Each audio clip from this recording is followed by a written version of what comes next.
الحمد لله رب العالمين، الصلاة والسلام على سيد الأنبياء والمرسلين. أما بعد، فأعوذ بالله من الشيطان الرجيم. بسم اللہ الرحمن الرحیم. ناظرین، جھوٹ ایک ایسی بری چیز ہے کہ ہر مذہب والے اس کی برائی کرتے ہیں. یہ تمام مذاہب میں جھوٹ بولنا حرام ہے. اسلام نے اس سے بچنے کی بہت تاکید فرمائی ہے. قرآن مجید میں بہت سے مواقع پر اس کی مذمت فرمائی گئی ہے اور جھوٹ بولنے والوں پر خدا کی لعنت آئی ہے. احادیث میں بھی اس کی برائی بہت زیادہ بیان کی گئی ہے. جھوٹ کے متعلق کچھ احادیث ذکر کریں گے. امام احمد اور بہقی نے ابو امامہ رضی اللہ عنہ سے روایت کی ہے کہ رسول اللہ صلی اللہ علیہ وسلم نے فرمایا، مومن کی طبع میں تمام خصلتیں ہو سکتی ہیں مگر خیانت اور جھوٹ، یعنی یہ دونوں چیزیں ایمان کے خلاف ہیں. مومن کو ان سے دور رہنے کی بہت زیادہ ضرورت ہے. امام مالک و بہقی نے صفوان بن سلیم سے روایت کی ہے کہ رسول اللہ صلی اللہ علیہ وسلم سے پوچھا گیا، کیا مومن بزدل ہوتا ہے؟ فرمایا ہاں. پھر عرض کی گئی، کیا مومن بخیل ہوتا ہے؟ فرمایا ہاں. پھر کہا گیا، کیا مومن کذاب ہوتا ہے؟ فرمایا نہیں، یعنی مومن جھوٹا نہیں ہو سکتا. مومن جو ہوتا ہے وہ جھوٹ نہیں بول سکتا. امام احمد نے حضرت ابوبکر رضی اللہ عنہ سے روایت کی ہے کہ رسول اللہ صلی اللہ علیہ وسلم نے فرمایا، جھوٹ سے بچو کیونکہ جھوٹ ایمان سے مخالف ہے. امام احمد نے حضرت ابو ہریرہ رضی اللہ عنہ سے روایت کی ہے کہ رسول اللہ صلی اللہ علیہ وسلم نے فرمایا، بندہ پورا مومن نہیں ہوتا جب تک مذاق میں بھی جھوٹ کو نہ چھوڑ دے اور جھگڑا کرنا نہ چھوڑ دے اگرچہ سچا ہو. امام احمد، ترمذی، ابو داؤد اور دارمی نے روایت کی ہے کہ رسول اللہ صلی اللہ علیہ وسلم نے فرمایا، ہلاکت ہے اس کے لیے جو بات کرتا ہے اور لوگوں کو ہنسانے کے لیے جھوٹ بولتا ہے. اس کے لیے ہلاکت ہے، اس کے لیے ہلاکت ہے. حضرت ابو ہریرہ سے روایت ہے کہ رسول اللہ صلی اللہ علیہ وسلم نے فرمایا، بندہ بات کرتا ہے اور محض اس لیے کرتا ہے کہ لوگوں کو ہنسائے، اس کی وجہ سے جہنم کی اتنی گہرائی میں گرتا ہے جو آسمان و زمین کے درمیان کے فاصلہ سے زیادہ ہے، اور زبان کی وجہ سے جتنی لغزش ہوتی ہے وہ اس سے کہیں زیادہ ہے جتنی قدم سے لغزش ہوتی ہے. ابو داؤد و بہقی نے حضرت عبداللہ بن عامر رضی اللہ عنہ سے روایت کی ہے،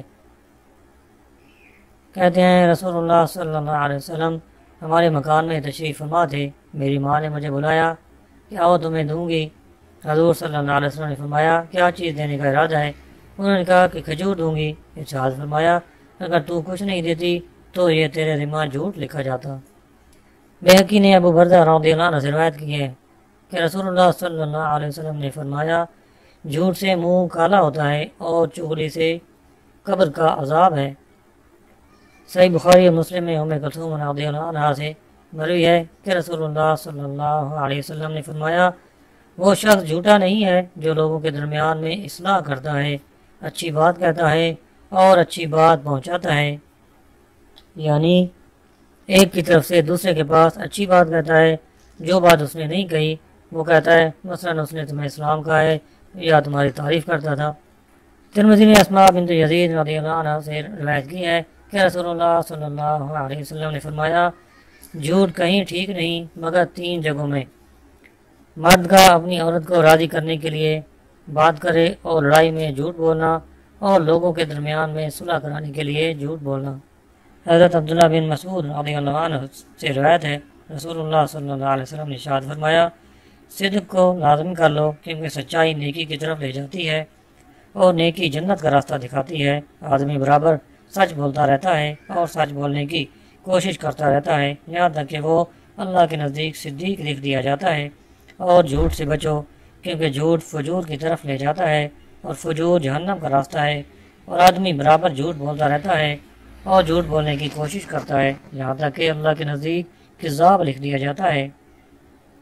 ایک اور حدیث ہے، حضرت انس رضی اللہ عنہ سے روایت ہے، رسول کریم صلی اللہ علیہ وسلم نے ارشاد فرمایا، جو شخص جھوٹ بولنا چھوڑ دے، اور جھوٹ باطل ہی ہے یعنی جھوٹ چھوڑنے کی چیز ہی ہے، اس کے لیے جنت کے کنارے میں مکان بنایا جائے گا. اور جس نے جھگڑا کرنا چھوڑا حالانکہ وہ حق پر ہو، یعنی حق پر ہونے کے باوجود جھگڑا نہیں کرتا، اس کے لیے جنت کے وسط میں مکان بنایا جائے گا. اور جس نے اپنے اخلاق اچھے کیے اس کے لیے جنت کے اعلیٰ درجے میں مکان بنایا جائے گا۔ حضرت سفیان بن اسید حضرمی رضی اللہ عنہ سے روایت ہے، رسول کریم صلی اللہ علیہ وسلم نے ارشاد فرمایا، بڑی خیانت کی یہ بات ہے کہ تو اپنے بھائی سے کوئی بات کہے اور وہ تجھے اس بات میں سچا جان رہا ہے اور تو اس سے جھوٹ بول رہا ہے۔ حضرت ابو ہریرہ رضی اللہ عنہ سے روایت ہے، حضور صلی اللہ علیہ وسلم نے ارشاد فرمایا، بندہ بات کرتا ہے اور محض اس لیے کرتا ہے کہ لوگوں کو ہنسائے، اس کی وجہ سے جہنم کی اتنی گہرائی میں گرتا ہے جو آسمان و زمین کے درمیان کے فاصلہ سے بھی زیادہ ہے، اور زبان کی وجہ سے جتنی لغزش ہوتی ہے وہ اس سے کہیں زیادہ ہے جتنی قدم سے لغزش ہوتی ہے۔ اللہ تعالیٰ ہمیں جھوٹ سے بچنے کی توفیق عطا فرمائے اور صحیح معنوں میں قرآن و سنت پر عمل کرنے کی توفیق عطا فرمائے۔ ہمارا علینا الا البلاغ المبین۔